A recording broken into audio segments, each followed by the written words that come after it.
আসসালামু আলাইকুম সবাইকে। আজকে আমাদের বাসায় চলছে পিঠা বানানোর আয়োজন। আম্মু নারিকেল গুড় এগুলো কুড়ে রেখেছে, আর পিঠা বানানোর জন্য গরম পানি দিয়ে আটাটা আম্মু মেখে নিচ্ছে। তারপর পিঠাতে যে হালুয়াটা দেয় সেটা আম্মু গ্যাসের চুলায় করে নিচ্ছে। আর আমরা সবাই ঘরে পাটি বিছিয়ে যা যা দরকার সবকিছু নিয়ে এসেছি, যাতে এক জায়গায় বসে সবাই মিলে পিঠা বানাইতে পারি। তারপর আমি আর আমার ভাইয়ের বউ আটাগুলো সুন্দর করে মেখে নিচ্ছিলাম। আর ডাউলের, আলু ভাজির, হালুয়ার অনেক রকমের পিঠা বানানো হবে। আম্মু পিঠা বানানোর রুটিগুলো বেলে নিচ্ছে।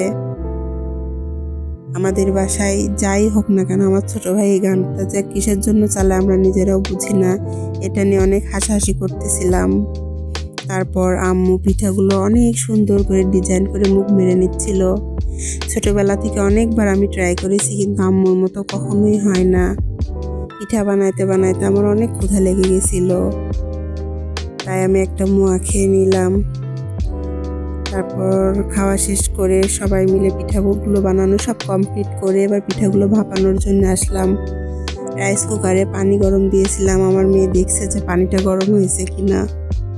তারপরে পিঠাগুলো খুব সুন্দরভাবে সাজিয়ে দিচ্ছিলাম ভাপানোর জন্য।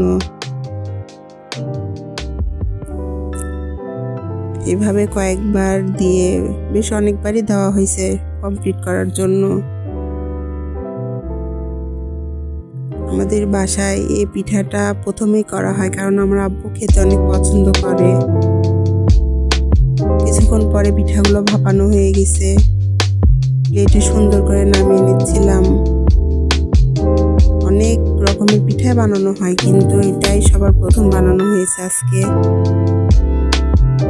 হাতে অনেক ভাপ লাগছিল পিঠার গরমে, তারপরও সাবধানে পিঠাগুলো উঠিয়ে নিলাম।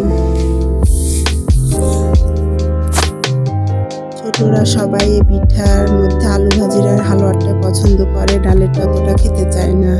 আর আমার মেয়ে হালুয়াটাই বেশি পছন্দ করে।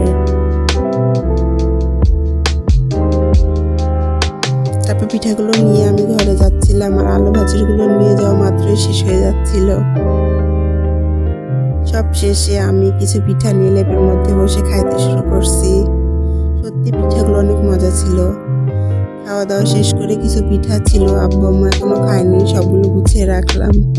সত্যি পিঠাগুলো অনেক অনেক অনেক টেস্টি হয়েছিল। এমনি শীতের দিনে পিঠা খাইতে অনেক ভালো লাগে। আজকের ব্লগটা এই পর্যন্তই। আল্লাহ হাফেজ সবাইকে।